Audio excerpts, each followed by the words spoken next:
Right now we are one of the most famous airport terminals in the entire world, TWA Terminal 5, built by Eero Saarinen.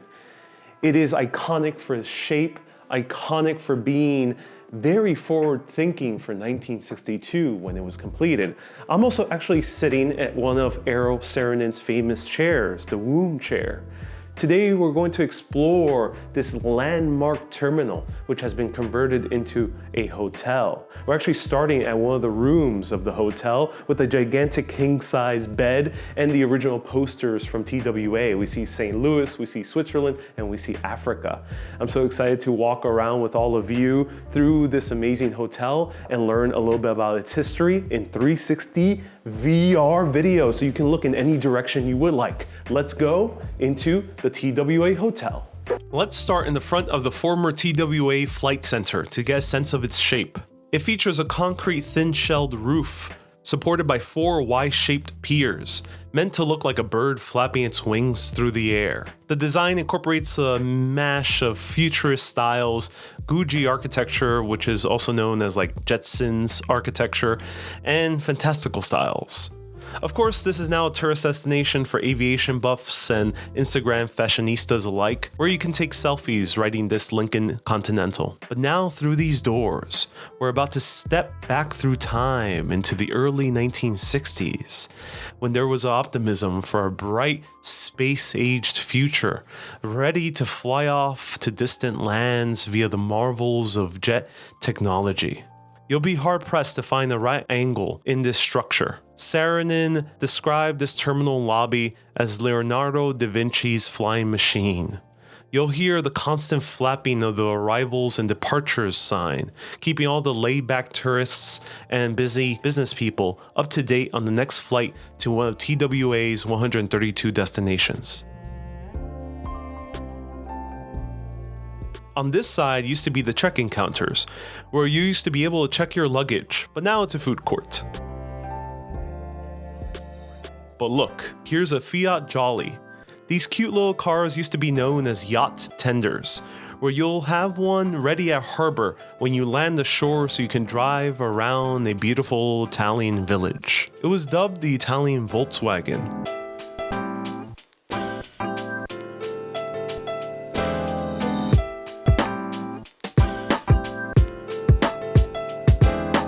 So I can just imagine driving this along the Amalfi Coast, heading to a rocky beach and have a good Aperol Spritz at sunset.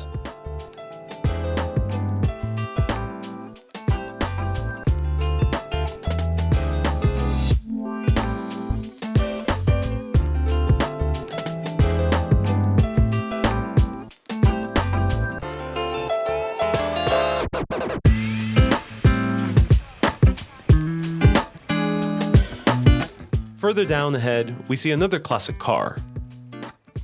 This one is a Chrysler Newport from 1966. It's another perfect Instagram opportunity.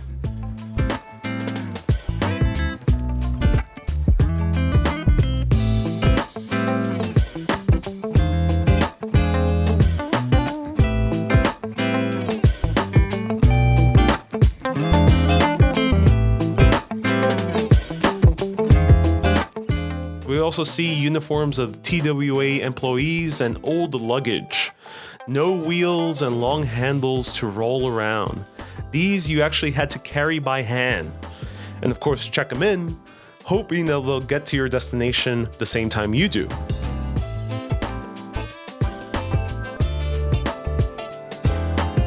Ah, the golden age of travel.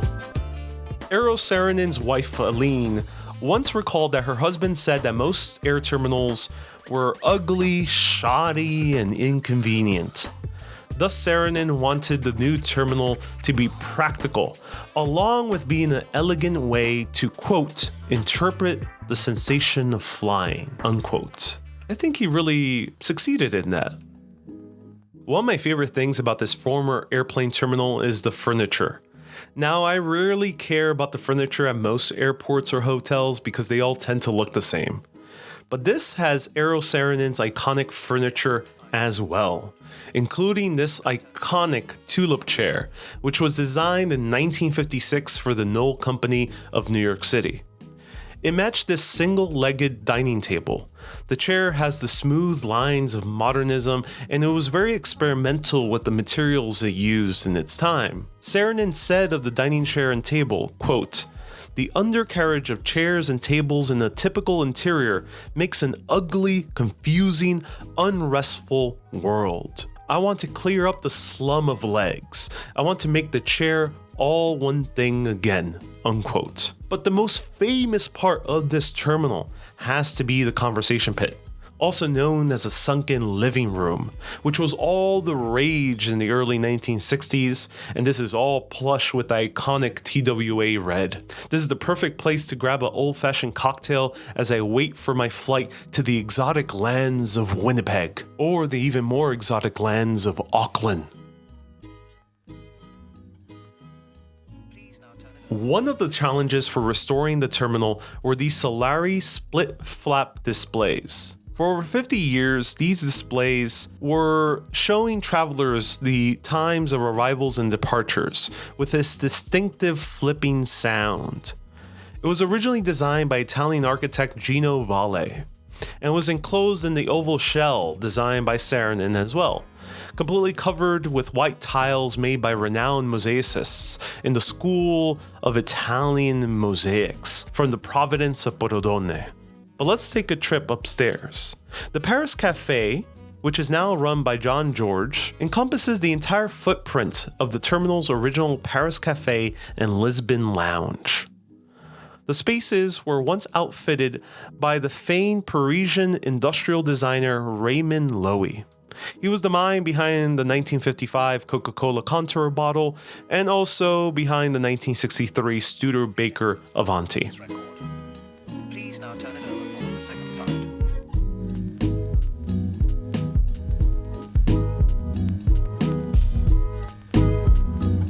But here we have the Swiss Vulcan clock. It's still ticking on from its original placement once this terminal was constructed.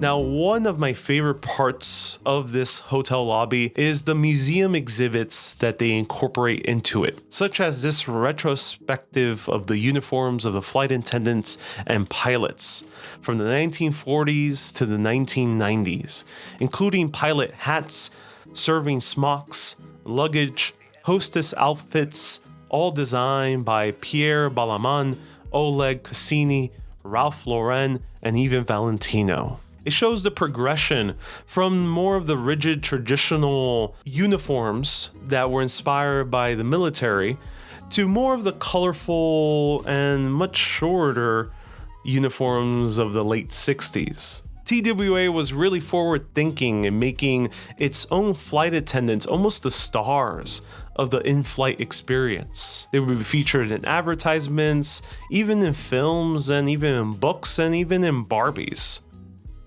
But in front of this fountain designed by famous Japanese-American designer Isamu Noguchi is what used to be called the Ambassador's Club. It was the first-class lounge. Let's take a look inside. Oh yeah, this is a great private place to have a few cocktails with a few friends or with a lover.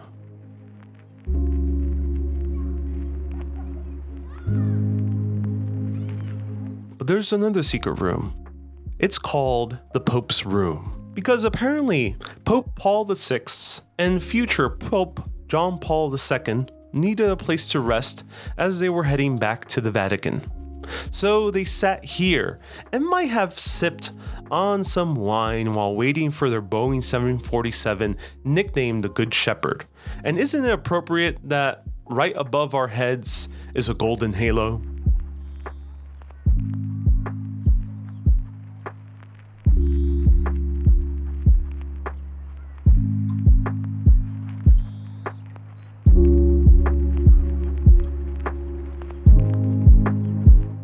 Now let's venture outside to see the classic airplane turned cocktail bar, known as Connie.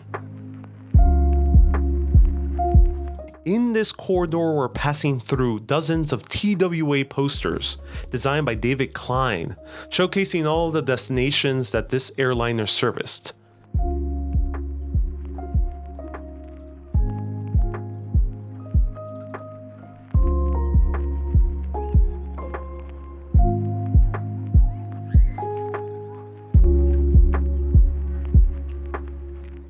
But let's go outside. And as we go outside, we gotta watch our heads underneath these tubes. These used to lead out to all the different airplanes, but now they lead to the hotel rooms, and one of them leads to the modern Terminal 5 of JetBlue. However, over here, we see the tall windows from the outside, which enable the views of the departing and arriving jets. And along this makeshift runway is Connie, commissioned in 1939 by TWA's eccentric owner Howard Hughes. The Lockheed Constellation, nicknamed Connie, broke the era's transcontinental speed record on a flight from Burbank, California to New York in 1946. The plane also served as Air Force One for President Dwight D. Eisenhower in the 1950s. But recently, US firm Stonehill Taylor turned this 1950s plane into a cocktail bar. Yup, inside it's an actual cocktail bar. The cockpit and the navigator's chair was also restored, while the plane's dilapidated exterior was repainted to reflect the 1950s branding. I am so excited for this to open up again, but of course we're in the middle of a global pandemic, so it's still closed. Hello, Mr. Saarinen. I actually don't just want one TWA Flight Center, I want two. Yes, two, you heard me correct. Okay, perfect. Thank you. If I were Howard Hughes, I would be making that call. But I'm not Howard Hughes, I'm actually sitting right now at a replica of his office. We even have an old-fashioned, we have one of the original TWA airplanes. He was the original owner of TWA during the 1960s when this was constructed. He was very eccentric, and if you want to find out more about him, highly recommend the Martin Scorsese film, The Aviator. But this is a nice office to have. I think I'll stay. However, all the way to the top of the hotel's Hughes wing is the Rooftop Bar and Pool. Let's check it out. Oh, look how marvelous these views are. It's a beautiful, clear day here at the TWA Hotel. Plenty of chairs and seats to sit down and relax. We can see runway 4 left, 22 right, with the pool, which is heated to 102 degrees year-round. Yep, that means you can swim and see the planes take off and arrive. The second time.